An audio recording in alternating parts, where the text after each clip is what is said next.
سے بات کی ہے۔ بہت افسوس کی بات ہے کہ ہمارے اختلاف جو قانون جین مینول کے مطابق ہماری ملاقاتیں ہونی تھی وہ نہیں کروائی۔ عمر ایوب صاحب نے تو تمام جو پاکستان کے حالات ہیں اس پہ پورا تبصرہ کیا ہے۔ میں صرف اتنا کہتا ہوں کہ اس وقت جو پاکستان میں امن و امان کی صورتحال ہمارے صوبے خاص کر برج ایریا، بارڈر ایریا اور بلوچستان میں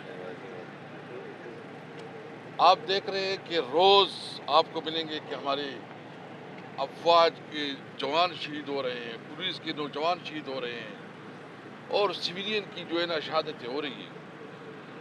بلوچستان میں بھی یہ صورتحال ہے۔ سب سے پہلے تو میں مطالبہ کرتا ہوں، as a P T I مطالبہ کرتے ہیں کہ بلوچستان اور خیبر پختونخوا اور جو خاص کر فاٹا ایریا میں جو مرج ایریا اس میں اس وقت جو صورتحال ہے اس معاملے میں پارلیمنٹ کو اعتماد میں لیا جائے۔ دیکھیں اس وقت تو جو ہمارے صوبے میں صورتحال ہے وہ کوئی لوکل مسائل کی وجہ سے نہیں ہے، وہ آپ کی افغان پالیسی کی وجہ سے۔ میں جو حالات ہے اس پر فاٹا میں برج ایریا جو ہے یہ سارے جو کچھ ہو رہا ہے بلوچستان، یہ سب کچھ جو ہو رہا ہے یہ افغان پالیسی کا نتیجہ ہے، یہ فارن پالیسی کا نتیجہ ہے۔ آپ کو یہ فارن پالیسی، افغان پالیسی پوری پارلیمنٹ کے سامنے رکھنا چاہیے تاکہ پتہ چلے کہ آپ کدھر غلطی کر رہے ہیں۔ یعنی ہمارا صوبہ ہے بلوچستان ہے، ہمارا تو مین اکانومی چلتی ہے افغانستان اور ایران کے ساتھ کاروبار پہ۔ بلوچستان کا ایران کے ساتھ بھی زیادہ ہے اور افغانستان کے ساتھ بھی ہے، جبکہ ہمارا افغانستان کے ساتھ ہے۔ تو اس لیے ضرورت اس بات کی ہے کہ اس پالیسی کو دیکھا جائے کہ اس کے فائدہ ہو رہا ہے کہ نقصان ہو رہا ہے۔ جب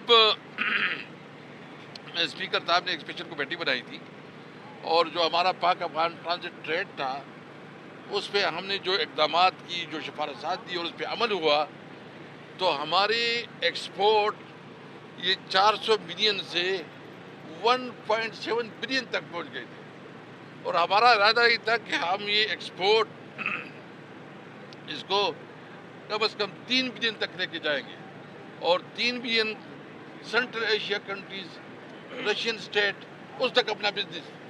اگر آپ وہاں ہمارا کاروبار بند ہو جاتا ہے تو ہمارے پاس آپشن کیا ہے؟ ہمارے لوگ تو پاکستان کی دیگر پنجاب یا سندھ کے مقابلہ نہیں کر سکتے، کیونکہ وہ تو ایک جہاں مارکیٹ ہے وہ چھوٹا مارکیٹ ہے۔ آپ بڑے مارکیٹ سے دور، ہمارے پاس ویسے یہ راستہ ہے۔ اس لیے میں مطالبہ کرتا ہوں کہ افغانستان پالیسی کے معاملے میں تمام سیاسی پارٹیوں کو، پارلیمنٹ کو، اور خاص کر جو خیبر پختونخوا کی جتنی پولیٹیکل پارٹیز ہے اس کو اعتماد میں لیا جائے۔ اس وقت جو صورتحال ہے انتہائی بے چینی ہے، بدامنی کی۔ یہ ایم این اے صاحب جو ہمارے صوبائی صدر ہے جنید اکبر صاحب خود بھی بات کریں گے، ابھی یہ خود کہہ رہے تھے کہ تقریباً ہمارے جتنے ایم این اے اس کو ٹیلی فون کالز آ رہی ہیں، تو جو نیشنل ایکشن پلان بنایا تھا اس پہ کتنا عمل درآمد ہوا اور کون ہے اس کو امپلیمنٹ کرنے کے لیے؟ آپ تو سیاسی مینیورنگ سے جو ہے نا فارغ نہیں ہو رہے۔ ایجنسیاں جو ہے نا وہ مینیج کرتی ہے کہ پی ٹی آئی کو کیسے جو ہے نا وہ زد و کوب کرے، اس کے خلاف کیسے مختلف سکینڈل بنائے، اس کو جو انٹر پریشر رکھے، اس کے خلاف کیسز بنائے۔ جو اصل کام ہے وہ چھوڑ گئے ہیں۔ اور سب سے انٹرسٹنگ بات یہ ہے کہ اس وقت جو پورے یہ صرف خیبر پختونخوا کی نہیں، آپ سندھ میں دیکھ کے کچے کے ڈاکو ہیں، آپ پنجاب میں دیکھ کے کچے کے ڈاکو ہیں۔ ان سے یہ ملک نہیں سنبھالا جا رہا، ان کے اندر جو ہے نا ایک فرعونیت اور ایک جعلی حکومت بیٹھی ہے۔ ہم نے تو آلریڈی ایک الائنس کی طرف ہم جا رہے ہیں، اب چارٹر آف ڈیموکریسی ایک نئی شکل میں ایک چارٹر ہم بنا رہے ہیں، اور ہماری کوشش ہوگی کہ قومی ایجنڈے پہ ہم تمام اپوزیشن پارٹیوں کو اکٹھا کریں، کیونکہ اس وقت واحد حال یہ ہے کہ ملک پہ ایک الیکشن ہو، ری الیکشن ہو، اور ٹرانسپیرنٹ فیئر الیکشن ہو جس پہ تمام اسٹیک ہولڈر جو ہے نا اس کو اعتماد ہو۔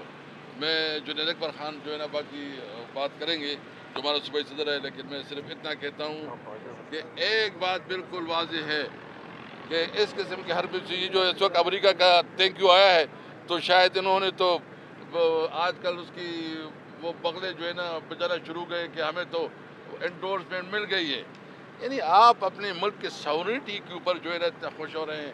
آپ کے ساورنٹی کی بھی کچھ تقاضے ہیں, آپ کی عدالتیں ہیں, آپ کا نظام ہے. چاہیے کہ جو بھی ہو ہمارے ملک کی ساورنٹی جو ہے نا کمپرومائز ہو.